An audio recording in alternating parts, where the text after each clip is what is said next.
I looked around and I saw machine guns being mounted all around us.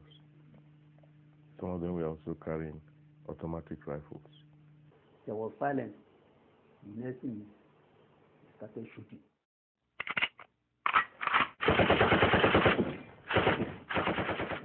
And my father was lying not too far from me. His eyes were open, but he was dead.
The chain of events that led to the deaths at Asaba began years before.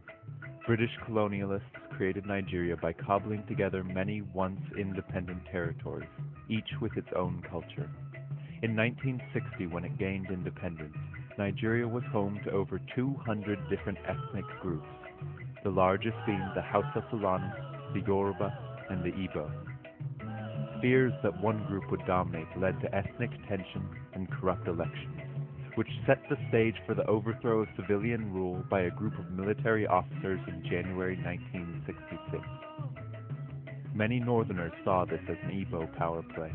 There had long been resentment against the Igbo, who had embraced Western education and become leaders in business and civil service across the country. Attacks on Igbo people erupted across northern and western Nigeria that May. A counter-coup replaced the Igbo head of state with Colonel Yakubu Gowon in July, and the killings escalated into systematic massacres, which the Igbo called pogroms. Thousands of Igbo fled to their ancestral homes in the east and Midwest, including Asaba. By early 1967, the governor of the eastern region, Colonel Emeka Ojukwu, was arguing that Igbos were no longer safe in Nigeria. After political negotiations failed, he declared the sovereign state of Biafra on May 30th. Soon after, civil war broke out. Located on the west bank of the river Niger, Asaba was never part of Biafra, remaining part of the multi-ethnic Midwest region. It was a quiet town, its population now swollen by the arrival of refugees from the north and west. The war came to Asaba in August 1967, when Biafran troops crossed the Niger Bridge and invaded the Midwest. They quickly spread west, overrunning Benin City and coming within striking distance of Lagos.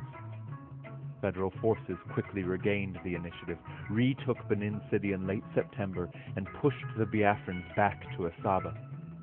On October 5th, the retreating troops crossed back into Biafra, destroying the bridge as they left. Federal troops under Colonel Murtala Muhammad arrived late on October 5th, striking fear into the townspeople. Soldiers began going from house to house, rounding up men and boys suspected of Biafran sympathies. Somebody came looking for my brother-in-law and said that the federal troops have come into Asaba and they were burning houses. And you open the door and tell them that no Biafran troop was there, that the house will be burned, everything will be burned. Soldiers gathered people together. and executions began. A young man, maybe in his late 20s, early 30s, came with his wife. The wife just had a new baby. Then, sitting where we were, the man with the baby, a soldier came to him and said, "What did they do here? What did they do here?" He didn't say anything. So he said, "Take that baby, give your wife, tell them bye-bye." I said, "Move." He got to and started moving. And as he was moving, he was starting to look at the soldier, telling him to move, like, "Where do you want me to go?" And the man pushed him at the back with the gun. Put him at the back with the gun. I said, "Move, move. Say one Nigeria." So the guy put up his hand and said, "One Nigeria." I would just say the crack. Bap, I arrived there, they shot him. The wife didn't say a word. And I said, everybody, police station, that everybody should go to police station, apart from the old people, like my grandmother. So myself, my dad, I was walking behind him all the way. But then, just about 2 kilometers down the road from my house, we saw two corpses with their heads blown up.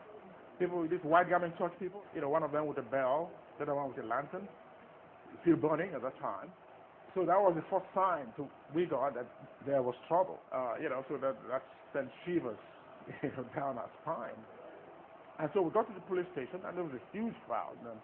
And then the police station come around, Mr. X, Mr. B, you take us to his house, you'll be free. They had names they wanted to kill. And once in a while, they pick somebody from the crowd, go to the back of the house, and they hear gunshots.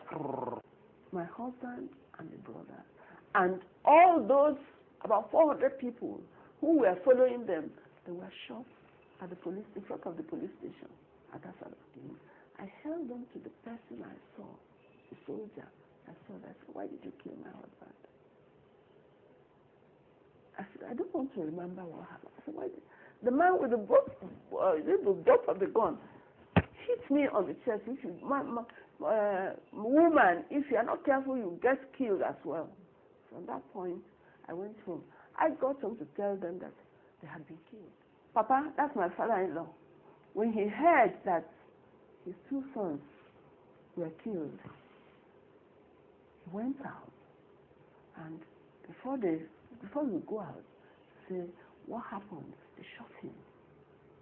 They killed him. On October 6th, in an attempt to end the violence, leaders summoned all the townspeople to a peaceful march, pledging loyalty to Nigeria.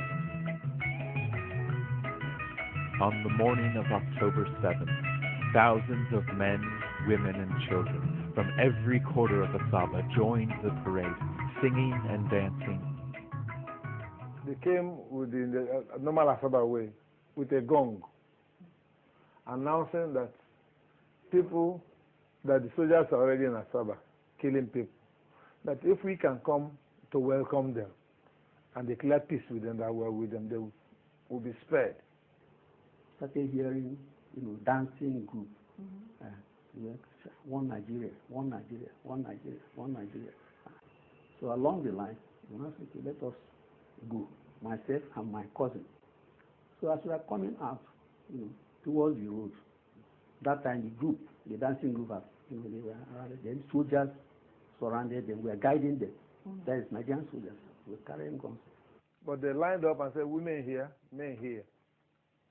And women who came with their sons were removing their skirts and blouse to disguise. So when I saw this scenario going on, and I felt something is wrong. If these women can disguise their children, and my mother is not here, what do I do? And I looked at the whole place. There is no avenue to escape. They took us to certain quarters, and eventually the man was a captain. He ordered them to start shooting us. Gunshots. People were falling. So when people fell, I fell with them. And they continued shooting and shooting and shooting. I lost count of time. I don't know how long. After some time, there was silence. And surprisingly, a lot of people stood up from all the bodies and fled into the bush. I stood up also, but I saw a cousin of mine who was lying not too far from me. He was shot on the head. My body was covered with blood, but I knew that I was safe. Nothing had happened. My cousin said we should wait till it was dark so that we could go together, and I agreed. You could hear the the sound of the injured crying. That evening, some women were able to retrieve the bodies of family members. Joseph Nwaje lost two brothers, aged 17 and 12. Mom in the evening was able to identify their corpses, took them in a wheelbarrow, pushed them to the family house. Where they were buried. I never saw their corpses. Never saw their body. But most were buried in mass graves, with no opportunity for required ceremonies. Although I was so small, I could remember that what I saw, lifeless bodies. My dad was among those people that buried the dead. He left the house with shovel, then this scent leaf protecting his nostril. We enabled them to stand the stench there. It was after when they have decayed, you know, smelling all over the thing, that the people there gathered and then dug a common grave and they started putting them there. There are so many, I cannot remember, and so many.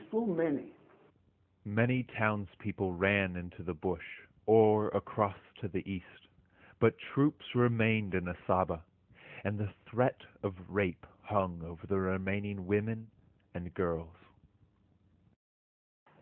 They were forcibly married by soldiers. I have an auntie who was married forcibly by soldiers. Children were raped, and also even old women were raped too.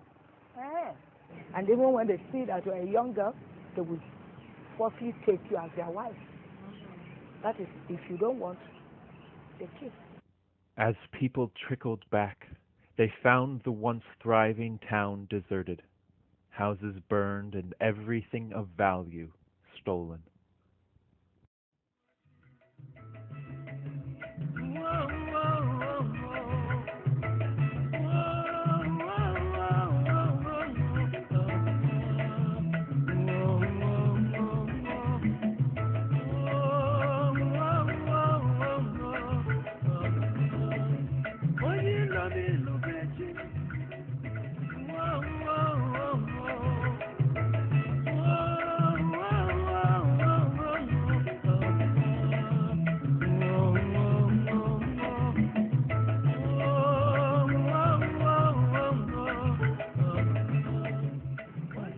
We have no home to enter, no house to enter. Our house was burnt down. Everything. In fact, where we went, we had to be tying, you know, the bags they put rice and beans. That's what we tied, because there was no clothes, there was nothing for us to hide our nakedness. A lot of children were shocked. You know, people were dying just like that. We ate rats, lizards. In fact, that's how I suffered. Exactly how many died on October 7th is not clear. Between 500 and 800 seems likely, in addition to hundreds killed in previous days. Many families were decimated. My immediate elder brother, this one following him, and one of my cousins, 3 of them were killed.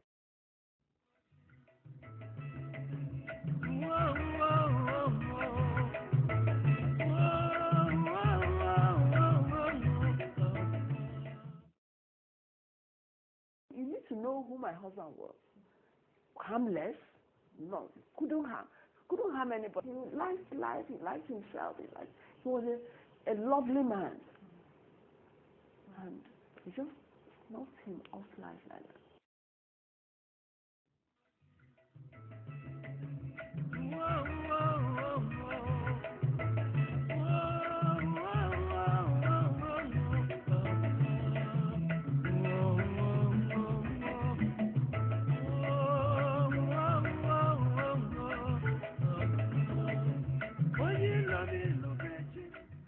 Was my favorite brother, and he was outstanding as a student.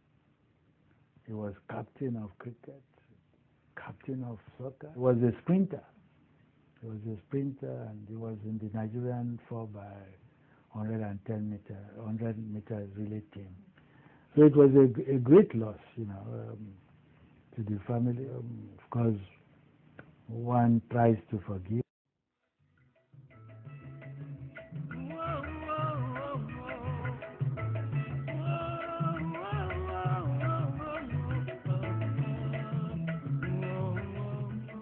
Leo Samuel Isiche, and he was a teacher, a darling father.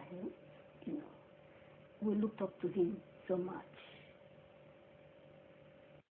He was everything to us, and he wanted to bring his children up to make sure that they had education. I want people to know, because not many people know what happened. Even my own children, because God knows why I had to survive, for me to have a story to tell. And that's what I'm telling you now. For decades, the massacres at Asaba remained almost unknown outside the community. In 1967, the Nigerian press was tightly controlled, and few foreign news reporters were on the ground. In the words of Nobel laureate Wole Soyinka, the Midwest Igbos had become the most vulnerable Nigerians. The war itself became internationally famous in 1968 after the federal government imposed a blockade, starving Biafra into submission in 1970. The silence began to lift in the mid-1990s, and some survivors testified to the 2001 Nigerian Human Rights Violations Investigation Commission, known as the Okuda Panel, which set the stage for more people to speak. It was for us the first opportunity that we're going to have to even air the matter, but the aim was really to begin something by way of a healing process. If you wrong somebody and the person has an opportunity to talk about it, assuming you show an act, you show some contrition, you apologize, or you go some way into alleviating their pain and suffering, then the healing process can begin.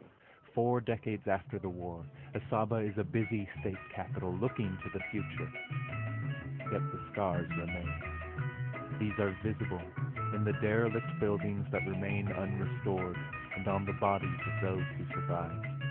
And they are invisible, borne by Asabans who have kept the memory of the cruel deaths of their fathers, brothers, and uncles. The people of Asaba do not want retribution, only to tell their story, allowing the massacres to become part of Nigerian collective memory. After the war, the then head of state, the state General Gowan, said that the war was a war between brothers. No victor, no downgrade. Okay. But what happened in Asaba wasn't a war. There was no fighting going on in Asaba when the federal troops got there. No fighting whatsoever. Those that they killed were not soldiers.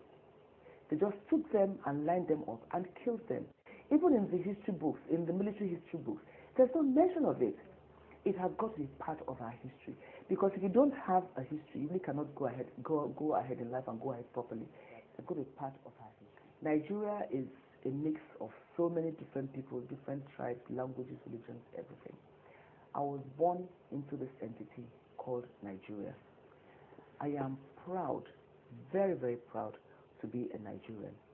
But so also, I am very proud to be female. I am very proud to be an Igbo woman. I'm very, very proud to be an Asaba woman. This country belongs to all of us equally. Nobody should be made to pay any price that is way beyond that which is necessary to keep the country going. We paid more than a necessary price during the war. Thank you.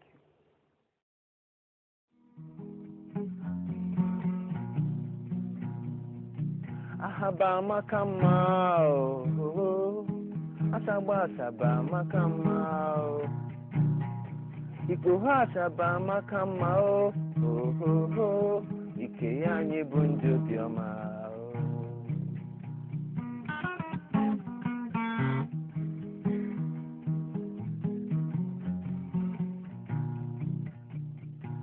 ahaba makama oh oh oh oh asaba asaba makama oh Iko asaba makama oh oh Kaya anyi bunjo biama Oya oh ya oh ya Oya oh oh oh oh oh Bianu ge kili kili kili kili oya Mana chukwu asiko gozi anyi oh Oya oh ya oh ya Oya oh oh oh oh oh oh oh Kile kile kile kile kile oya no Mana chukwu asiko gozi anyi oh Bagoli be ndi ondi ọma no maka ya libe ka Chukwu ji wefu anyị n'anya ebe Chukwu si n'anya mafuzi ya n'ụwa nche ọzọ nụ na sọ ngozi bụ ife onye anyị n'ụwa ahaba maka mma o asaba asaba bụ onye mma o ikpe ha asaba maka mma o ikere anyị bụ ndị obiọma asaba maka mma asaba asaba maka mma Iko asaba maka